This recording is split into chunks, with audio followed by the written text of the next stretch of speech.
Zdravo, ja sam Dušica, a vi gledate novu epizodu Lider podcasta. Naša današnja gošća je Snežana Đogović, studentkinja glume na Fakultetu umetnosti u Prištini. Snežana, dobrodošla. Ćao Dušice i hvala ti na pozivu.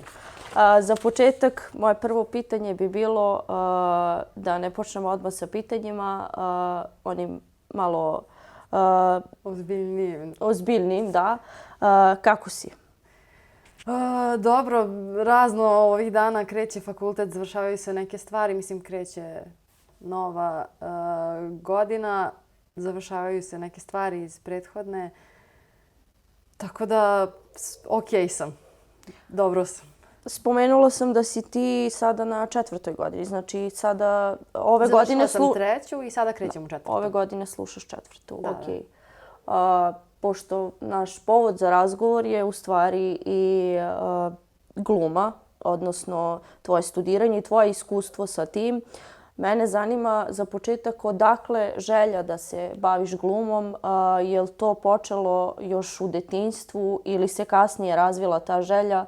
Možeš li malo o tome da nam pričaš? Pa ja nekako ne znam tačno od kad je počelo, ali mislim da je to nešto što leži u nama i od čega htjeli ne htjeli ne možemo da pobegnemo. Ako je to ono šta nas vuče prosto. Ali jedno od prvih mojih sećanja vezane za glumu su, pošto ja igrom slučaja živim kod zgrade u kojoj se nalazi neka administracija Prištinskog pozorišta i tu su, kad sam ja bila jako mala, mislim da sam imala možda 8 godina, i Prištinsko pozorište igralo predstavu Žica, ako se ne varam. A možda se varam, ali mislim da je Žica. Tako da sam ja otišla gore i vidjela sam neke glumce, neke reditelje, neka svetla. Oni su postavljali neku pozornicu. Nešto mi je to bilo zanimljivo i čarobno. Tako da sam se ja njima petljala među noge i gledala ih kako i šta rade. Mislim da negde odatle vuče, da sam prvi put tu vidjela tu neku čar glume. A kada si počela da se... Odnosno, možeš li da mi opišeš kako su izgledali tvoji prvi koraci u glumi? Išla sam u razne neke školice glume. Prva je bila, čini mi se, kod Tamare Tomanović, to je trajalo nekih 1.5-2 dana. A posle toga kad se ta škola zatvorila, nama je svima iz te ekipe jako nedostajala gluma uopšte i ti časovi i tako te radionice. I onda je ekipa iz privatnog kulturnog centra Akvarijus pozvala Dunju Nikolić, koja je tada bila diplomirana glumica, mislim i sada je, ali tek je završila fakultet tada da bude naša učiteljica glume. I tu smo onda radili neke razne predstave, družili se i mislim da i dan danas tu ekipicu iz školice glume imam negde kao neki prijatelji koji su mi ostali zauvek. Pričala si nam o svojim prvim koracima kad je gluma u pitanju. Možeš li da mi kažeš sada kako je izgledalo tvoje prvo iskustvo na filmu, odnosno kako je došlo uopšte do toga da se nađeš u glavnoj ulozi i uopšteno o tom celokupnom iskustvu, kako je to izgledalo? Pa mislim definitivno jedno od dragocenijih iskustva koje ja za sada imam, da ne kažem jedino na filmu. Pa došlo do toga tako što je drugarica, mislim starija koleginica sa fakulteta, dobila da igra, odnosno pozvali su je da igra tu ulogu. Međutim, njoj je iskočilo nešto drugo i ona nije mogla u tom trenutku da upadne u taj projekat i onda je ona predložila mene da me rediteljka Katarina Krstić pozove na casting. Ništa, ja sam otišla na casting, to je bilo jako smiješno zato što sam ja inače plašljiva jako, mada se to možda ne vidi. I sad ja odlazim tamo i ovako kao treba da upoznam rediteljku, ja sedim i ovako. Ne znam kako da reagujem, cijela se tresem i dolazi Katarina, ovako me gleda i u fazonu je da, meni ova ličnost, ovi anksiozni napadi trebaju u filmu, tako da smo se brzo skontale Katarina i ja i mislim da je ona brzo odlučila o tome da ću ja igrati tu ulogu. Kada pričamo o tvom prvom filmu, film se zove Ševa, snimljen je 2021. godine. Premijera je bila u februaru ove godine. Možeš li da mi kažeš nešto više o filmu, o temi filma za one koji nisu gledali?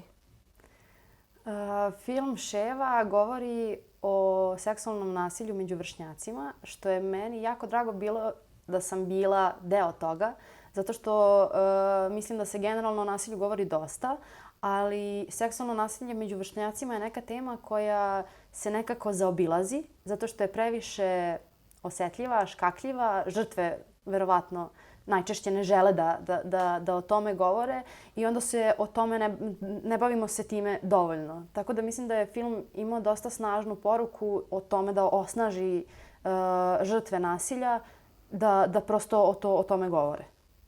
A kakav je tvoj lik? Kakva je Iva? Iva. Pored toga što je u filmu se govori o tome kako je ona žrtva nasilja, ali kakva je ona? Iva jeste žrtva nasilja i Ivu na početku mislim da će svako prepoznati kao, eto, to je na primjer jedna nit gdje se ona i ja spajamo, jedna plašljivica, tako sva krhka, uplašena osoba. Međutim, Iva se dosta dobro ponela sa tom situacijom. Naprimjer, meni je žao što u filmu nije prikazana neka druga perspektiva toga da prosto postoje ljudi koji se možda ne bi nosili na taj način sa istom situacijom, ali Iva je naša junakinja koja je uspela da se dobro izbori sa tim i da se na kraju i suoči sa svojim da kažem drugarom Vukom koji je počinio seksualno zlostavljanje. Kakvi su tvoji sljedeći planovi po pitanju angažovanja? Da li si trenutno angažovana na nekom projektu van studiranja ili za sada nemaš u bliskoj budućnosti planove za tako nešto?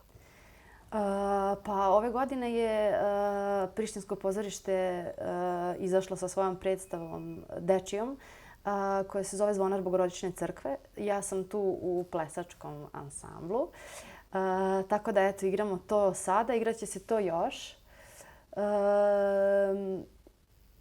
Pre, ne znam tačno koliko, recimo 2 ili 3 meseca, sam imala malenu ulogu, izuzetno malu, ali vrednu pomena u seriji U klinču, tako da eto, to je za sada. Šta planiram? Pa u principu ja nekako sam osoba koja nikad nema neki plan,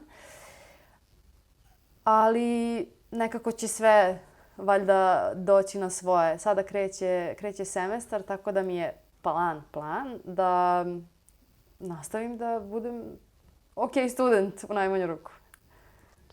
Šta je ono što može biti teško mladim ljudima koji žele da se bave glumom, koji žele da studiraju glumu ovdje na našim prostorima, a i inače? Nisam sigurna da sam prava osoba da o tome govorim. Šta je tebi bilo teško?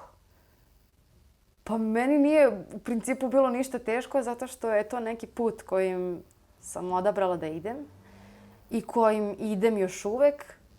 U principu teško kao nešto, ovo je baš bilo teško, jeste da se generalno upiše fakultet umetnosti na državnom univerzitetu. Tako da recimo da je to najteži deo. A u samom studiranju teški delovi su raznorazni, kao što su prolaženje kroz raznorazne procese, nekako promeniti se način života, promeniti se sve. Ti kao glumac imam utisak da nikad ne možeš da budeš normalan čovek, miran, da imaš određeno radno vreme i da nakon toga možda se posvetiš, ne znam, nekim drugim stvarima, hobijima, u nekom slučaju kad si malo stariji, onda ne znam, porodici, deci. Ovo je posao gde je to malo sve stavljeno po strani kada je u pitanju privatan život, a gluma se nekako stavlja u centar. A da se vratimo na film i na to snimanje, šta ti je bilo teško tokom snimanja? Jel postoji nešto na što si se malo teže adaptirala?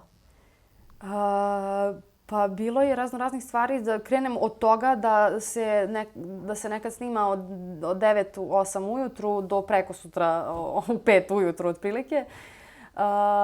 Tako da ta kao satnica dugačka i to što ja ne uspijem da se naspavam, to mi je prva stvar koja mi je bila onako teška. Ostalo je, pa valjda zato što je to kao prvo neko moje iskustvo, ostalo mi je bilo više zanimljivo nego naporno. Ali bilo je, da, kada je u pitanju promjena plana, na primjer, bilo je zanimljiva situacija kada je trebalo da snimamo neke scene onako na početku, srećne, sve kao super. I ja sam došla psihički pripremljena na to da ću da budem srećna sve vreme. Mislim, dok snimam da mi je to stanje u tom trenutku. I onda sam došla na snimanje i bilo su ljudi u fazonu, nije došao danas tvoj kolega Darko Ivić koji je imao neke zdravstvene probleme u tom trenutku. I onda kao danas ipak snimaš sve scene ludila, plakanje, ne znam ja. Tako da to mi je bilo baš teško da sad prebacim odjednom svoje stanje sa tog razdraganog, srećnog i prosto nevinog osjećanja i tih stvari do toga da je ona već preživela zlostavljanje i do momenta da se ona bori sa sobom kada je u pitanju preživljavanje prosto tih trauma.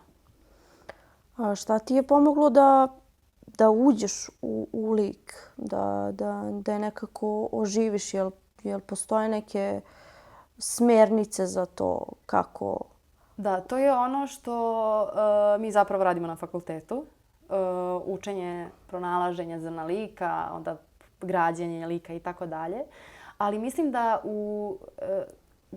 je svakom glumcu u građenju lika izuzetno bitna reč reditelja koji je kao, sad sam skoro gledala film o Ljilji Blagojević koja je rekla da smo mi, to je nešto što sam jako povezala prosto sa sobom, da smo mi samo neko telo koje reditelj treba da vodi i da ga iznese na pravi put. Tako da je velika stvar ono što uradi reditelj. Koliko god bio dobar glumac, potreban ti je dobar reditelj za šta god. Ili imaš glumačkog uzora? Pa ja uglavnom kažem da mi je to Sonja Savić ako računam od ovih naših, ali u principu za sada nemam nekog, ne znam, uzora, ne. I za kraj bih te pitala ako imaš za tvoju poruku mladim ljudima koji su u tvojim godinama ili mlađi od tebe, da li imaš neku poruku za njih, odnosno za ljude koji razmišljaju o tome da se bave glumom ili su već krenuli tim putem? Pa imam da im poručim da nije lako, ali je jako, šalim se. Nije lako, ali ako je to ono što ih ispunjava, ono što ih vodi, ono što im daje razlog da se probude ujutru koliko god sati da treba, neka samo nastave da idu tim putem. Snežana, hvala ti što si bila naša gošća. Hvala tebi, Dušice. Vama želim prijatan i ugodan dan i vidimo se u sljedećoj epizodi Lider podcasta.